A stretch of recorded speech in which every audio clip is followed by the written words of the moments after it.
क्या तुम वहाँ जो स्क्रीन पर वो लाइट आता है जाए जाए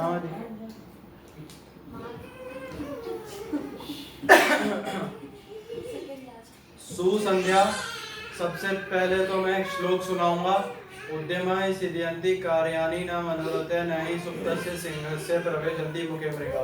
इसका अर्थ है कि मात्र सोचने से किसी कार्य की पूर्ति नहीं होती, हम लोगों को उसके लिए परिश्रम करना होगा। उसी प्रकार इस प्रकार एक सोते हुए शेर के मुख में अपने आप हिरण नहीं आता, उसको उसके लिए परिश्रम करना पड़ता है। अब मैं शीतल धाम के बारे में बोलने वाला हूँ।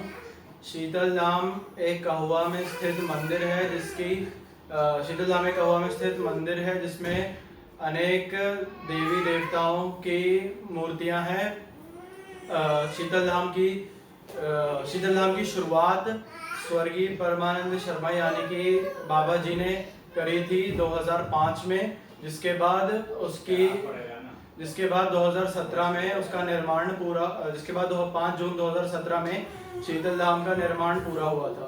5 जून 2017 को ही सभी देवी देवताओं की जो मूर्तियां थी उनकी प्राण प्रतिष्ठा हुई थी। शीतल धाम के अब मैं डिस्क्रिप्शन दूंगा शीतल धाम का। सबसे पहले तो शीतल धाम के बाहर परमानंद शर्मा द्वार है, जिसके बाद जो मंदिर है वो आता है। फिर मंदिर के अंदर जब हम लोग एंटर करेंगे तो सबसे पहले तो एक गेट होगा जिसके ऊपर एक घंटी लगी होगी। उसके बाद आगे मंदिर के बीच में एक शिवलिंग है जिसके ऊपर एक कलश है, जिसके अंदर जो दर्शाता है जो शिवलिंग के ऊपर जो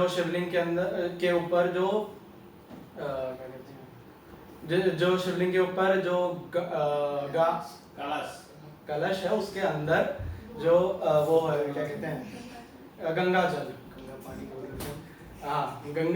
जल है। गंगा जल दर्शाता है।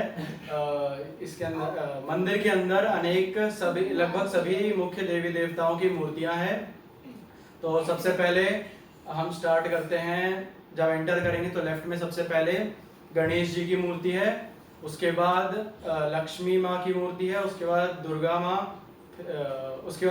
उसके बाद काली माँ, उसके बाद शिव जी और पार्वती जी की मूर्ति है, जिसके बाद सूर्य भगवान की मूर्ति है, और उसके बाद सरस्वती माता की मूर्ति है। उसके बाद राम दरबार है जिसके अंदर श्री राम, माँ सीता, लक्ष्मण जी तथा हनुमान जी की मूर्ति है। इसके बाद सरस्वती माँ की मूर्ति है और आखिर में हनुमान जी की भी मूर्ति है। शीतल धाम में उत्तर की ओर एक भगवान विष्णु जी का पिंड है, जिसके जो हर गुरु पूर्णिमा को जिसमें ध्वजा की स्थापना होती है। मंदिर जो शीतल धाम के अंदर ही स्वर्गीय परमानंद शर्मा यानी कि बाबा जी की भी एक मूर्ति है, जिसके अंदर उनके जन्म स्थिति के साथ साथ उनका पूरा डिस्क्रिप्शन तथा उनके संघर्ष से भरे हुए जीवन के बारे में बताया गया है। शीतल धाम में हर साल श्रीमद् भागवत कथा का भी आयोजन होता है, और साथ ही साथ हर छठ पूजा में एक भंडारा का भी आयोजन होता है। शीतल धाम के साइड में ही बिहार ग्रामीण बैंक है, और थोड़ी ही दूरी पे दुर्गा स्थान है, जिसकी स्थापना भी बाबा जी ने ही करी। धन्यवाद।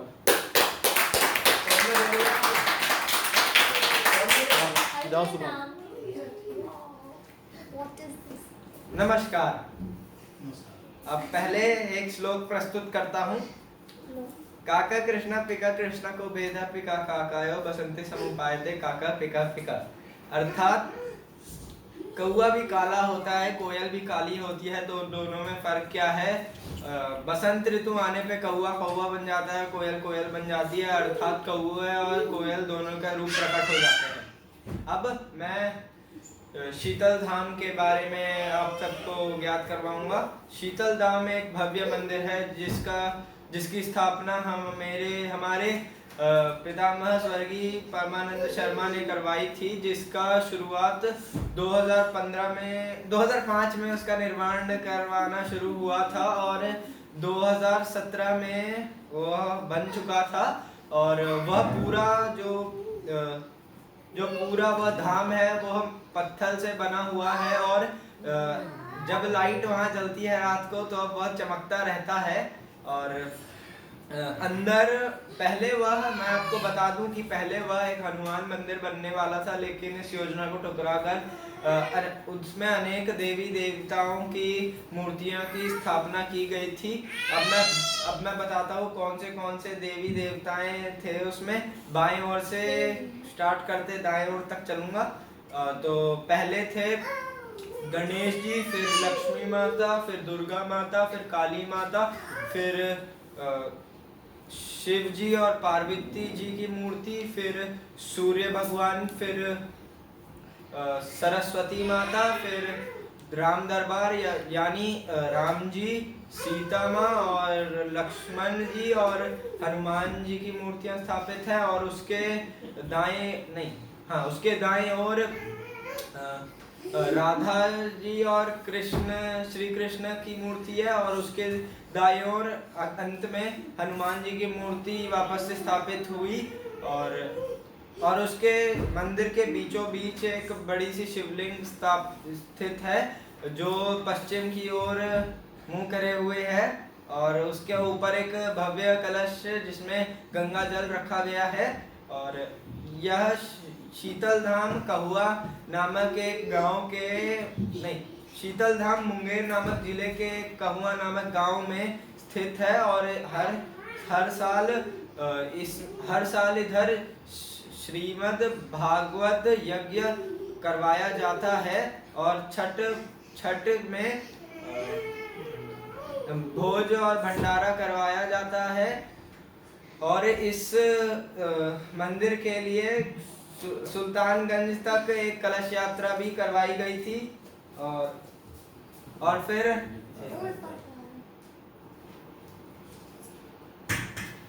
फिर शीतल धाम के तीन ही द्वार है, एक मुख्य और उसके थोड़ी दाएं और सामने चलेंगे तो एक और द्वार मिलेगा और एक और है कोने में द्वार।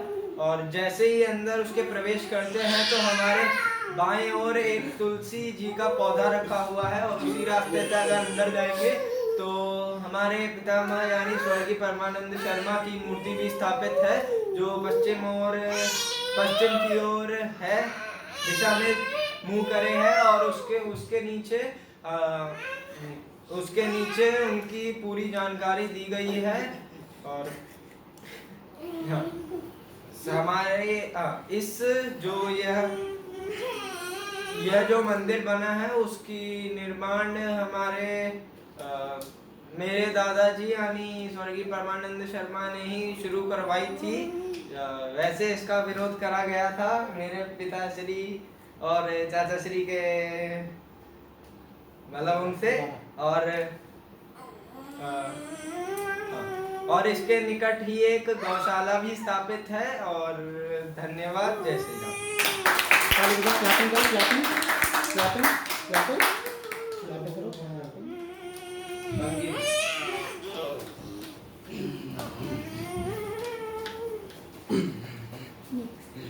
Good evening. पहले श्लोक बोलेंगे।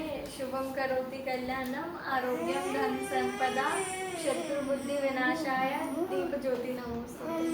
अब हम कहुआ में स्थित शीतल धाम के बारे में बोलेंगे।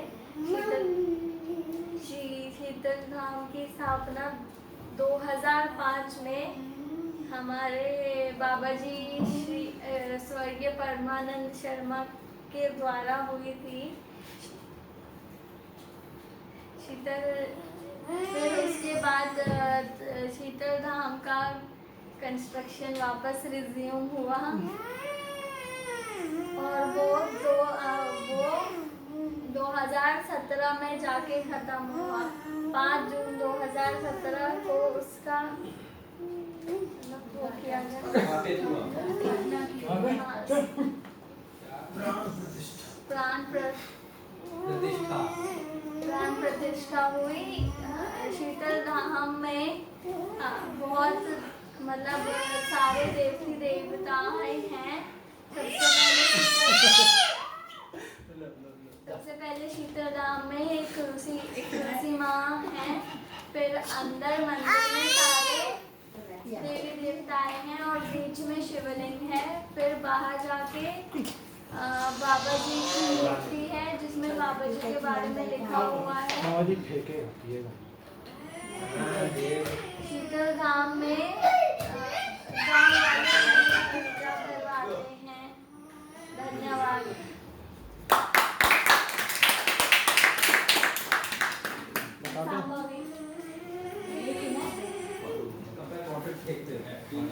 Good evening.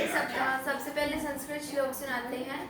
यथा हि एकेन चक्रेण न रथस्य गतिर्भवेत् एवं पुरस्कारेण बिना देवं न सृजति। अर्थात जैसे एक पहिए से रथ का चलना नहीं होता, उसी प्रकार बिना पुरुष के भाग्य नहीं सिद्ध होता। अब हम शीतल धाम के बारे में बताएंगे। शीतल धाम एक मंदिर है जो बिहार के मुंगेर जिले के एक गांव कहुआ में स्थापित है। वह 5 जून 2017 में पूरा बना था और उसकी प्राण प्रतिष्ठा की गई थी। मेरे दादाजी स्वर्गीय परमानंद शर्मा जी ने शीतल धाम का निर्माण किया था सन 2005 में। सबसे पहले तो वह चाहते थे कि ये सिर्फ हनुमान मंदिर बने, लेकिन फिर बाद में इसमें लगभग सारे देवी देवताओं को स्थापित किया गया। सबसे बीच में शिवलिंग है, बहुत भव्य शिवलिंग है और चारों ओर बहुत सारे भगवानों की मूर्तियां हैं। शिवलिंग के ऊपर एक कलश है जिसमें गंगाजल होता है और जो 24 घंटे शिवलिंग के ऊपर पड़ता रहता है, ड्रॉप होता रहता है। और शीतल धाम में नित्य दिन बहुत सारे मतलब भजन कीर्तन होते रहते हैं। लगभग हर त्योहार में भजन कीर्तन होते हैं। शीतल धाम के थोड़ा सा बाहर में हमारे दादाजी स्वर्गीय परमानंद शर्मा की एक मूर्ति है जिसके नीचे उनका लगभग सारा इंफॉर्मेशन लिखा है। धन्यवाद। यह बहुत सुंदर है, बहुत अच्छा है।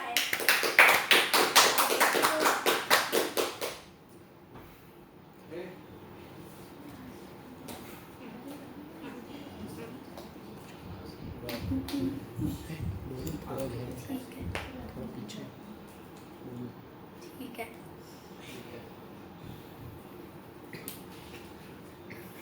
ओम भूर्भुवस्वः तत्सवितुर्वरेण्यं भर्गो देवस्य धीमहि धियो यो न प्रचोदयात्। आज मैं शीतल धाम जो मंदिर है उस पे बोल रहा हूँ। सबसे पहले शीतल धाम मंदिर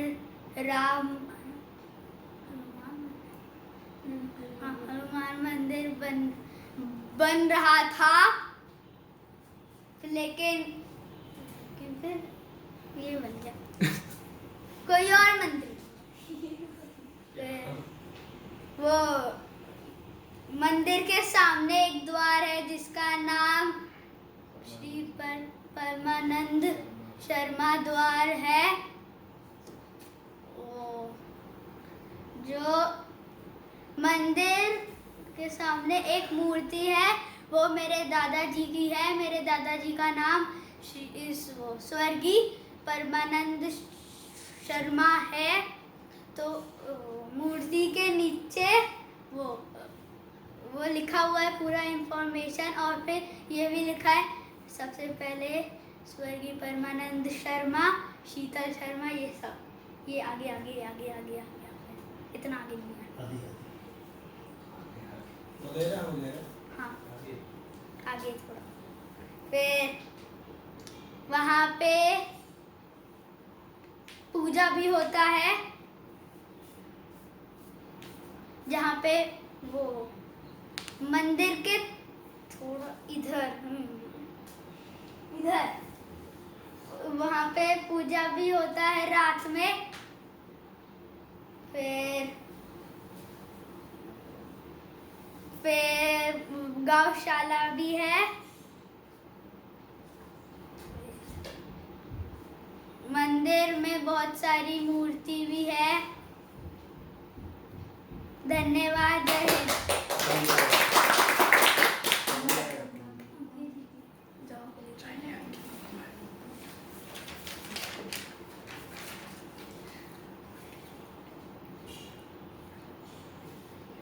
गुड इवनिंग। हम सबसे पहले श्लोक बोलेंगे। मंगलम भगवान विष्णु मंगलम गरुड़ध्वजा मंगलम पुंडलीकाक्षात् मंगलाय तनोहरि। अर्थात भगवान विष्णु का मंगलमय हो, जिसके ध्वज में गरुड़ हो उसका मंगलमय हो, जिसके कमल जैसे नेत्र हो उनका मंगलमय हो, और स्वयं हरि का मंगलमय हो।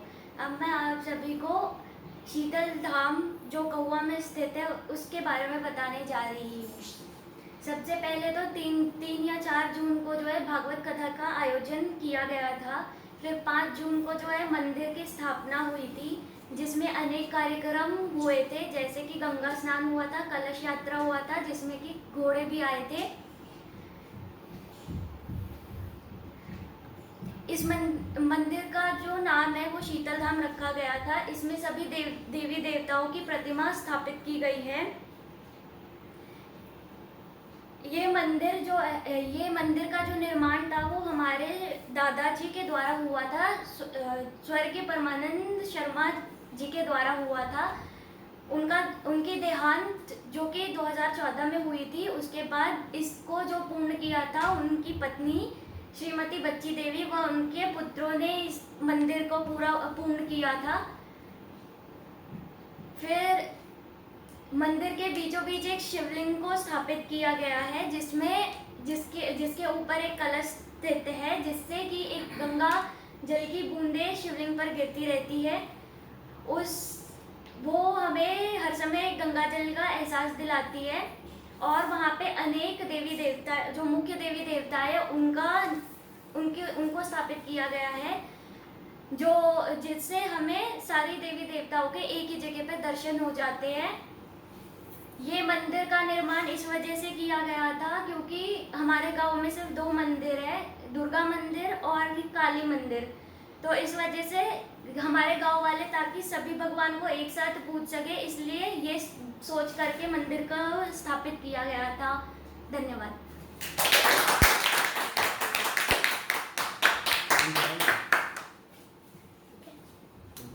शिव संध्या में श्लोक से शुरू करूंगा। वाणी रसवती यस्य श्रमवती क्रिया लक्ष्म्या दानवती यस्य सफलम तस्य जीतम। इसका अर्थ है कि जिसकी वाणी मीठी हो तथा हर कार्य में परिश्रम युक्त हो और जो धन का प्रयोग धर्म के कार्य और दान देने में करे, उसी का जीवन सफल होता है। अब मैं शीतल धाम पर बोल रहा हूँ। शीतल धाम एक मंदिर है जो कहुआ मुंगेर डिस्ट्रिक्ट में स्थापित है। उसका निर्माण 2005 में शुरू हुआ और 2017 में ख़त्म हुआ 5 जून, जिस दिन पर्यावरण दिवस भी मनाया जाता है, जो कल ही था। इस मंदिर की स्थापना पर, जैसा कि पापा सब ने बताया कि बैंड बाजा बजा और भंडारा का भी आयोजन हुआ था, भोज, जो हर साल होता है। उस समय हम लोग तो नहीं थे क्योंकि हम लोगों का जनेऊ था। उसके बाद इस मंदिर में अनेक देवी देवताएं हैं। उसके बाद बीच में एक शिवलिंग है जिसके ऊपर कलश है, जिसमें गंगा जल है। फिर वो जो जहाँ पे शिवलिंग है वहाँ पे गौ माता की मूर्ति है, नागराज का छोटा सा पीतल का है, और जो नॉर्मल एक्सेसरीज होती हैं जैसे अगरबत्ती स्टैंड, ये सब। उसके बाद बाहर निकल कर वो जो झंडा होता है, हमको नाम याद नहीं, वो है। और वहीं पे तुलसी जी भी हैं। इसके नीचे ही अगरबत्ती लगाने के लिए भी है। फिर इधर जो इसका ये गेट है उसके जो उसको क्या बोलते हैं, पोल्स टाइप पे बने, उसके ऊपर मटका रखा है जिसमें बहुत सारे झंडे लगाए गए हैं, क्योंकि इसे भी हम अपने हिंदुइज्म में शुद्ध मानते हैं। उसके बाद अगर हम इस तरफ मंदिर के इस तरफ जाए जहाँ पे उसका दूसरा गेट है, दोनों गेट के ऊपर घंटियाँ हैं, उसके बाद वहाँ पे हमारे स्वर्गीय परमानंद शर्मा जी की, हमारे बाबा जी की एक मूर्ति है जिनमें थोड़ी सी उनकी हिस्ट्री के बारे में लिखा गया है। उसके बाद यहाँ पर जागरण होता है, हाँ हर साल ही शायद होता है, जागरण होता है। फिर भागवत कथा भी होती है और सुबह वाली पूजा। उसके बाद और क्या होता है, पूजा होती है। उसके बाद हम लोग भी यहाँ पे पूजा करते हैं, मैंने भी करी हुई है पूजा, मैंने उसे साफ भी एक बार करा है उस मंदिर को। धन्यवाद, जय हिंद।